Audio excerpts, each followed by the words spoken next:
Hello, my name is Sheila Becker, and I'm the Director of Registration and Retention at Northeast Iowa Community College.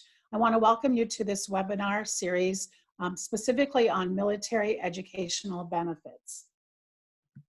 Today, we have a few objectives that I'd like to cover. One is to discuss the different funding options that are available to military service persons and their families, outline the process for applying for benefits, and then provide staff contact information when you're seeking those benefits. I like to think about it as buckets of funding, so different funding sources that a service person or a military personnel person can access for educational funding. One is the GI Bill funding that comes directly from the Department of Veterans Affairs. Another funding bucket, so to speak, is the federal tuition assistance. Then there is also the Iowa National Guard Service Scholarship. And there's, of course, the Federal Student Financial Aid, or FAFSA. This particular program is offered for all college students and provides for Pell Grants and or loans that could supplement some of your military funding. There is going to be a separate webinar topic or series on federal student financial aid, so hopefully you'll be able to access that at a later date. So let's talk first about the GI Bill educational benefits. There are several benefit programs, and the VA does kind of refer to them as chapters. So the first one is Chapter 30, the Montgomery GI Bill. This is for active duty soldiers, and you're eligible if you have served at least 36 months with an honorable discharge. This is a little bit of an older GI Bill. The newer one is the next one listed there, which is the Chapter 33, the post 9/11.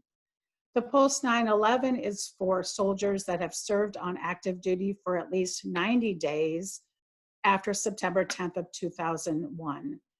What's nice about this benefit is that it does provide a pretty strong benefit payment process.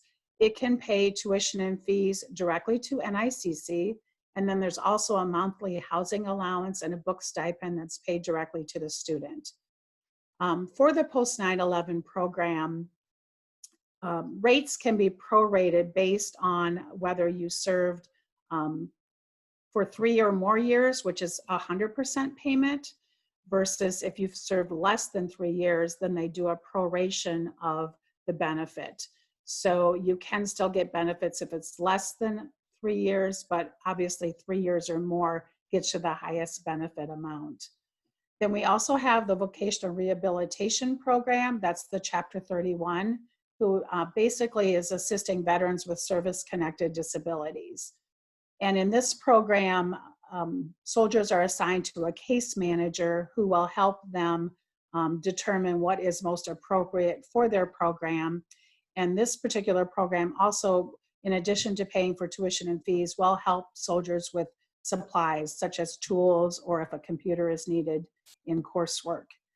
Then we have a program for survivors and dependents of service people. That is the Chapter 35. So this provides benefits to a spouse or a child dependent of a service person who either died in the line of duty or has a service-connected disability. And that is a service-connected disability that is at 100%, so permanently or totally disabled. So this particular program is for dependents. And I would back up to the post 9/11. There is a note there too. In post 9/11, the soldier or service person can transfer their benefits to a spouse or dependent, and there's a process to do that through the Department of Defense. So again, there's 2 programs that would be specifically for spouses or dependents. And then we also have finally the Montgomery GI Bill Selective Reserve, or Chapter 1606.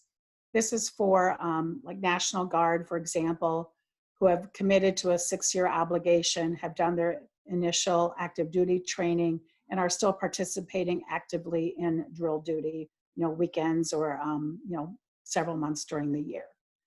A special note for this is that most of these benefit programs will allow for 36 months of eligibility, so 3 years at full-time enrollment.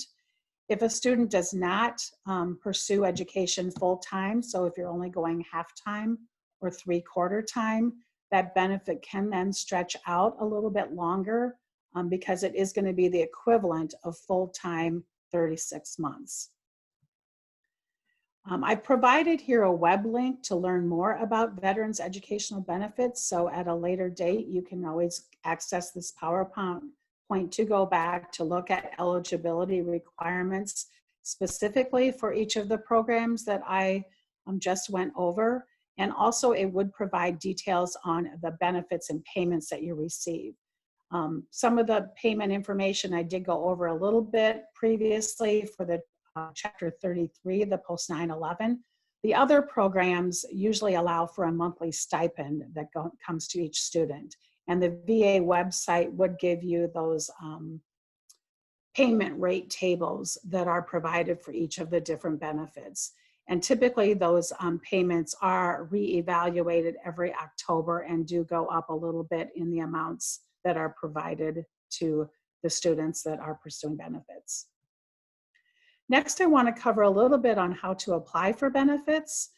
There's really two processes. You can apply online or you can do snail mail. Obviously, online is the preferred method because it's just a real much quicker process to get into the VA's hands and for them to scan information and get things started to work your file. But we do allow for mail. Those paper applications can be accessed through the VA website or our VA certifying officials on our campuses do have the paperwork and will help you fill that out if you want to do the paper form. Elaine Capek is the Piasta VA certifying official, and Mary Jean Svensson is the Kalmar VA certifying official. Both of those staff work out of the student services offices, and they specifically have background in financial aid. So they're great resources to help you if you want assistance with the paper copy. But again, you know, it's nice if you can do it online because it just makes it go much quicker. So the application process I just talked a little bit about. So here is just the other items that we need. So the application for educational benefits is the VA Form 22-1990. So that's the form that you would be filling out online or via paper.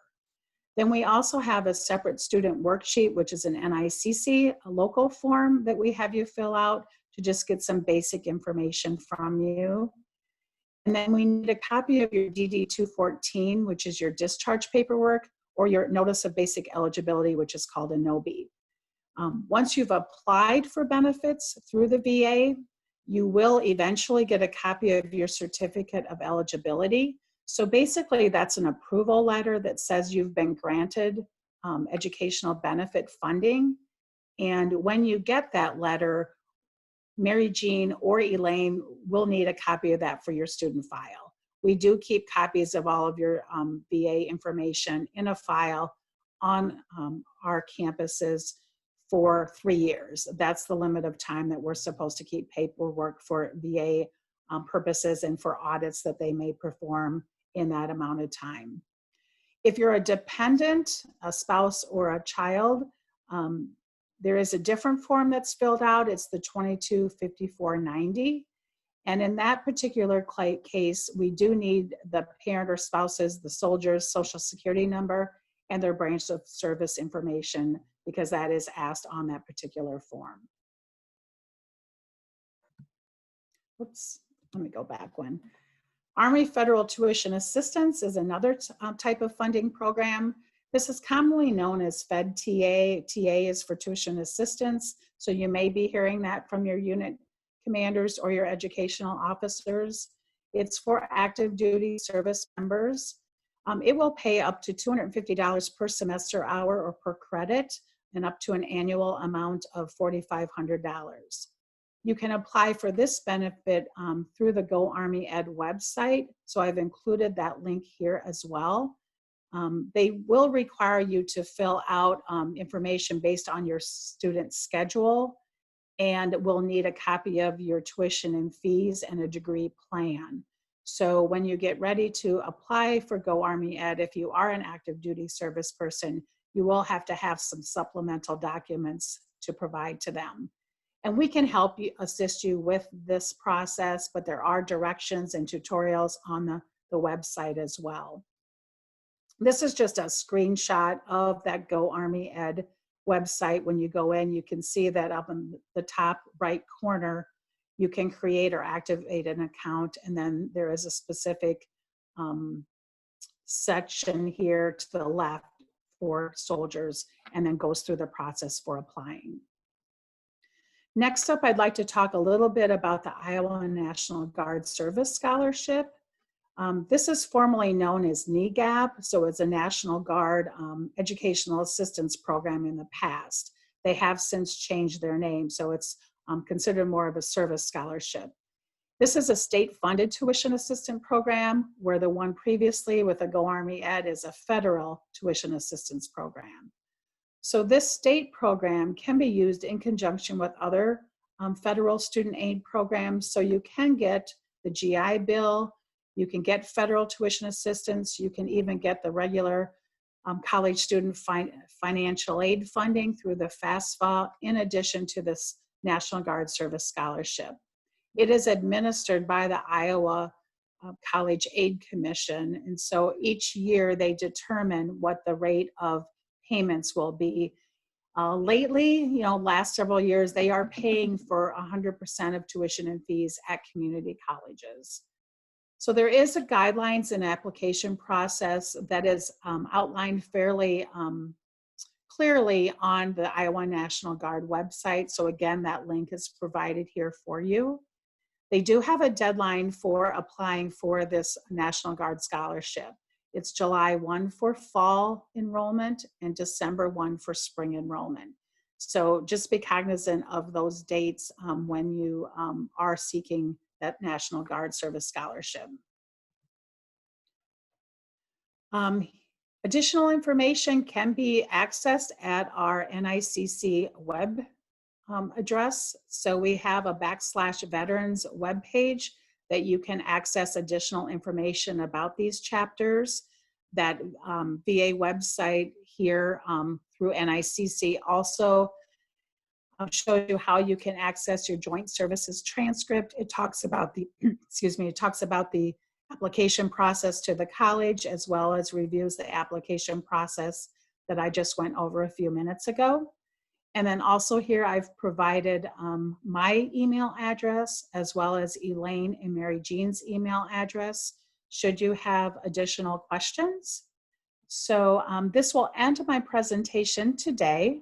I want to thank you for your service and thank you for watching the military benefits webinar, and encourage you to watch all of the other webinars that we are providing to just assist military personnel and their families in the enrollment process at NICC. Thank you.